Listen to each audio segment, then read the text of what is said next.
রঙিন মাঠের গল্প। নদীর ধারে থাকতো এক জেলে, তার স্ত্রী, 2 মেয়ে আর এক ছেলেকে নিয়ে। বড় গরিব তারা।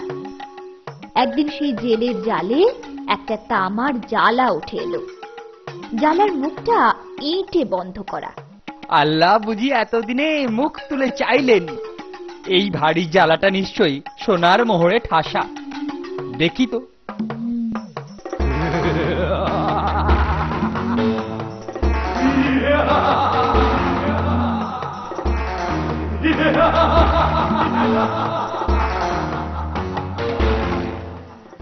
আল্লাহ ছাড়া আমি আর কাউকে মানি না। সুলেমান তার পয়গম্বর, তাকেও মানি। তুমি আর আমায় মেরো না, আমি আর কখনো তোমার অবাধ্য হব না। দৈত্য সম্রাট, আমি সুলেমান নই, একজন সামান্য জেলে। কিন্তু সুলেমান তোমায় জালায় বন্দি করেছিলেন কেন? বাহ বাহ বাহ! তাহলে তো একটা ভালো খবর আছে। তোমায় আমি মেরে ফেলবো, শটান স্বর্গে যাবে। কেন? কেন মারবে আমাকে? আমি তো তোমাকে মুক্তি দিয়েছি, তোমার উপকার করেছি। আমি সুলেমানের নফর ছিলাম। কি দুর্বুদ্ধি হলো আমার! তার বিরুদ্ধে বিদ্রোহ করলাম, কিন্তু তার সঙ্গে পারবো কেন? তিনি আমায় পরাস্ত করে বললেন, তুমি আমার বান্দা হয়ে থাকো, তোমায় আমি মাফ করব। কিন্তু তা আমি কিছুতেই রাজি হলাম না। তখন তিনি আমাকে এই জালায় পুরে মুখটা বন্ধ করে জলে ফেলে দিলেন। সে যে কি কষ্ট আর কি বলবো।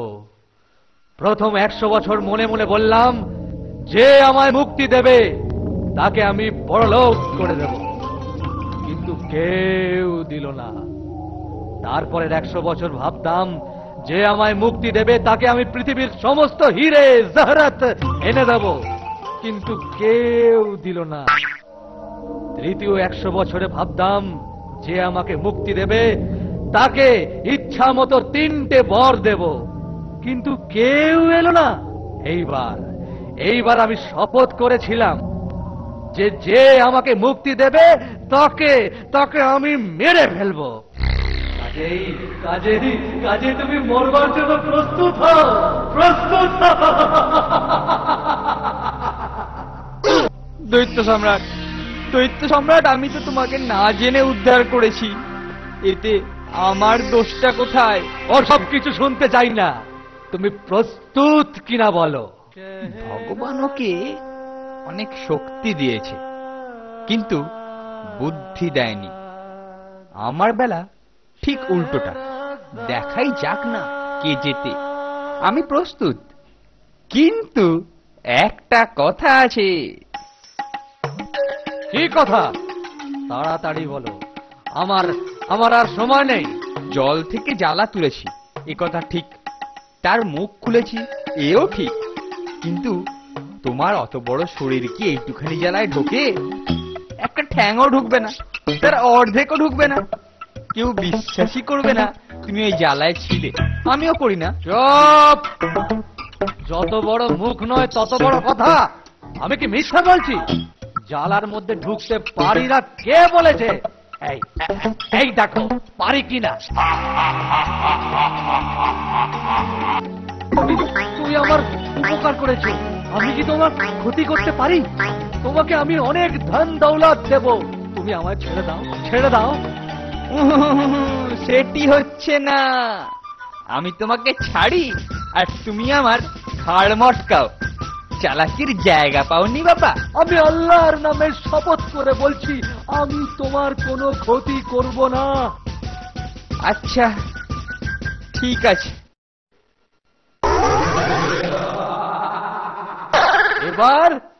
এবার তোমার কি হবে? মনে থাকে যেন আল্লাহর নামে শপথ করেছো।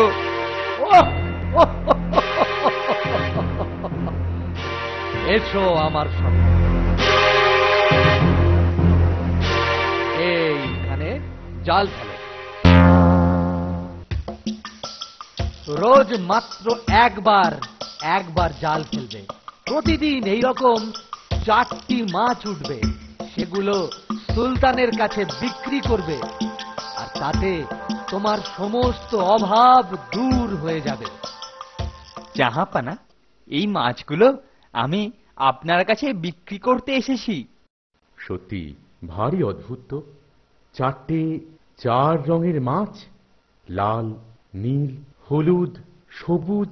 বাহ! উজির, ওকে 400 দিনার দিয়ে দাও তো।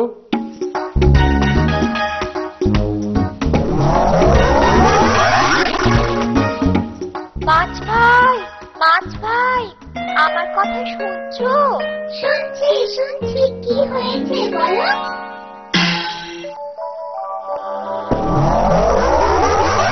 কি হলো? আরে হলোটা কি? আরে কি হয়েছে বলবি তো?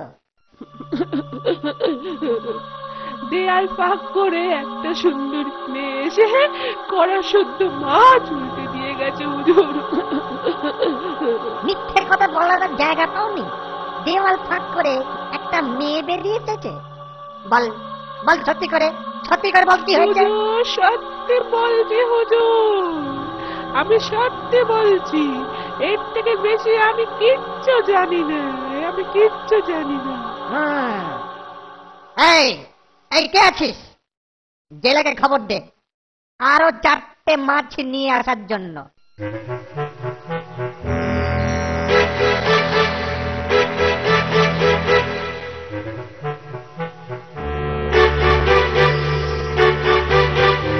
উজির সাহেব ডেকেছেন? আমার আরো 4টি ওই রকম মাছ দরকার। কিন্তু কিন্তু আজকে তো আর ওই মাছ আনা যাবে না। প্রতিদিন 4টের বেশি মাছ ধরায় নিষেধ আছে। ঠিক আছে, কালকে নিয়ে আসবে।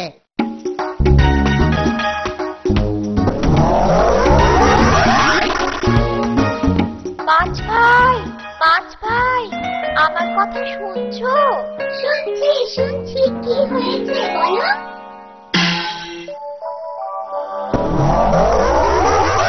জাহাপনা, জাহাপনা, জাহাপনা, জাহাপনা, অবিশ্বাস্য ব্যাপার। সমস্ত মাছ এক জাদুকরি এসে পুড়িয়ে দিয়ে গেছে জাহাপনা। অদ্ভুত, ভারী অদ্ভুত। কাল আবার জেলের কাছ থেকে মাছ আনার ব্যবস্থা করো। আমি নিজের চোখে এই অবিশ্বাস্য ব্যাপার দেখতে চাই। মাছ ভাই, ও মাছ ভাই, শুনতে পাচ্ছ? শুনছি শুনছি, কি হয়েছে বলো। জেলেকে একবার ডাকো তো, এর মধ্যে কোনো রহস্যের ব্যাপার আছে। এই মাছ তুমি কোত্থেকে আনো? পাহাড়ের ওপারে মস্ত বড় হ্রদ আছে, এই মাছগুলো সেখান থেকেই ধরা। আমাকে তুমি সেই জায়গায় নিয়ে যেতে পারবে? নিশ্চয়ই জাহাপানা। আরো রজনী, আরো রজনী, আমি ক্লান্ত পথিক, রজনী, আমায় জল দাও। আরো কেউ আছো? আমাকে একটু জল দেবে? আমি ক্লান্ত পথিক, আমায় একটু জল দেবে?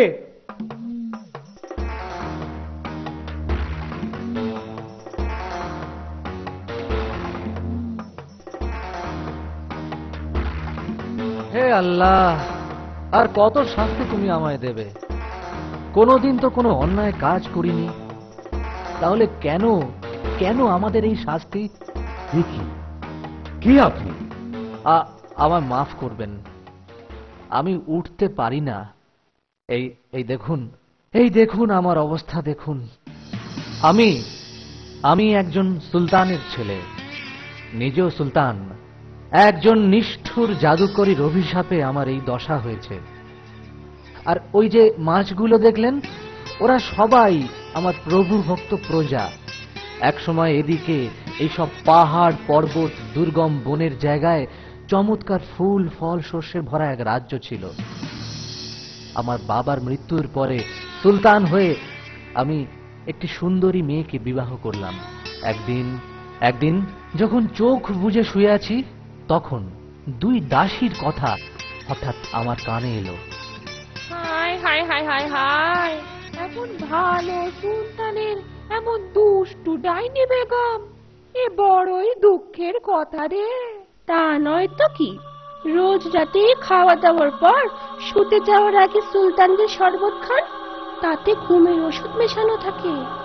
আর সুলতান ঘুমোলে বেগম কবরখানায় চলে যান, আর ভোর হওয়ার আগেই ফিরে আসেন। তাহলে তুইও জানিস সবকিছু?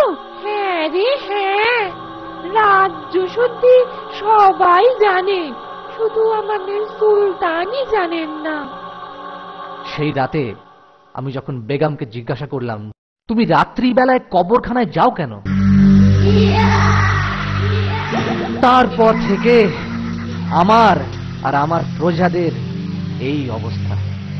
আজই তোমার কষ্টের দিন শেষ হবে। আমি ওই দুষ্ট ডাইনিকে উচিত শাস্তি দেব।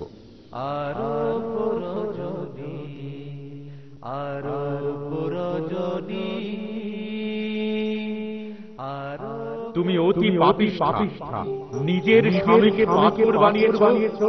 তোমার কপালে বড়ই দুঃখ আছে। আমাকে মাফ করুন খোদা, তুমি আমাকে যা করতে বলবে তাই আমি করব। তোমার স্বামীকে আগে ভালো করে দাও। তাই দিচ্ছি খোদা।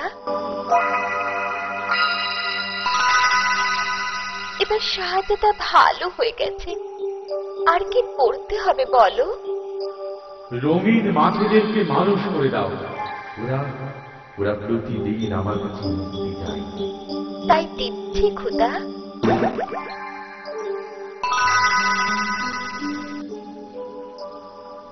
খুদা মেহেরবান, তোমার সব হুকুম তামিল করেছি, আমাকে আর কি করতে হবে বলো? আর কিচ্ছু তোমাকে করতে হবে না, যথেষ্ট করেছো। এই নাও তোমার পুরো।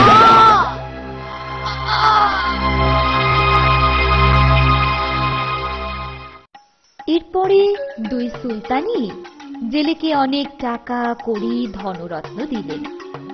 তারপর সবাই সুখে শান্তিতে বাস করতে লাগলো। এরপরে শাহরাজাদ শুরু করলো নতুন এক গল্প, সিন্দবাদের সমুদ্র যাত্রার গল্প।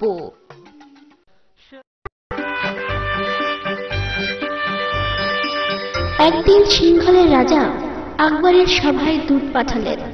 তার প্রস্তাবটি বড়ই অদ্ভুত। জাহাপনা, বহু জ্ঞানী ও গুণী আপনার সভা আলো করে বসে আছেন। আমাদের রাজা আপনার কাছে একঘরা জ্ঞান প্রার্থনা করেছেন। একঘরা জ্ঞান? বোঝো ঠেলা, সিংহলের রাজা আমাদের বোকা বানাতে চান। বীরবল, কিছু জ্ঞান নিশ্চয়ই আমরা দিতে পারি জাহাপনা, কিন্তু জিনিসটা দুষ্প্রাপ্য। কয়েক সপ্তাহ সময় লাগবে। কি হে বীরবল, কিছু ভেবে পেলে? দেখো, মান সম্মান যেন বজায় থাকে। কিছু ভাববেন না জাহাপনা, সিংহলের রাজা তার ঘোড়া ভর্তি জ্ঞান পাবেন। এই কয়েকটা সরু গলার মাটির ঘোড়া নিয়ে এসো। এনেছো? বেশ, এবার কুমড়ো ক্ষেতের দিকে চলো। আমাকে একটা ঘোড়া দাও। এইভাবে, হ্যাঁ, এইভাবে সমস্ত ঘোড়াগুলো বসিয়ে দাও। সব সময় লক্ষ্য রাখবে, কাউকে ছুঁতে দেবে না, পরে এদের দরকার হবে। কাজ কি কিছু এগিয়েছে বীরবল? হ্যাঁ জাহাপনা, প্রায় শেষ করে এনেছি। আর দিন 15-র মধ্যেই ঘোড়াটা ভর্তি হয়ে যাবে। ঘোড়াগুলো প্রায় ভরে এসেছে। হ্যাঁ, ভালো ভালো ভালো, বেশ ভালো পাহারা দিয়েছো। কাজ হয়ে যাক, মোটা বকশিস পাবে। জাহাপনা, জাহাপনা, আমরা তৈরি। এই যে আপনার জিনিস। এইবার আপনার রাজার কাছে নিয়ে যেতে পারেন, কিন্তু মনে রাখবেন আমাদের দামি পাত্রটি আবার অক্ষত অবস্থায় ফেরত দিতে হবে। এর ভেতরে যে জ্ঞানের ফলটি দেখছেন, সেখানেও যেন কোনো আঁচড় না লাগে, খুব সাবধানে ফলটিকে পাত্র থেকে বার করে নেবেন। আমি একটু চোখ বুলাতে পারি? নিশ্চয়। যদি আপনার রাজার দরকার হয়, আরো 5 ঘোড়া আছে। পণ্যশ্রম, বুদ্ধির খেলায় ওর কাছে আমরা শিশু। বীরবল, জ্ঞান ফল জিনিসটা একটু চোখে দেখতে চাই। তোমার তো অফুরন্ত ভান্ডার। 5টাই আপনার কাছে পাঠিয়ে দিচ্ছি জাহাপনা।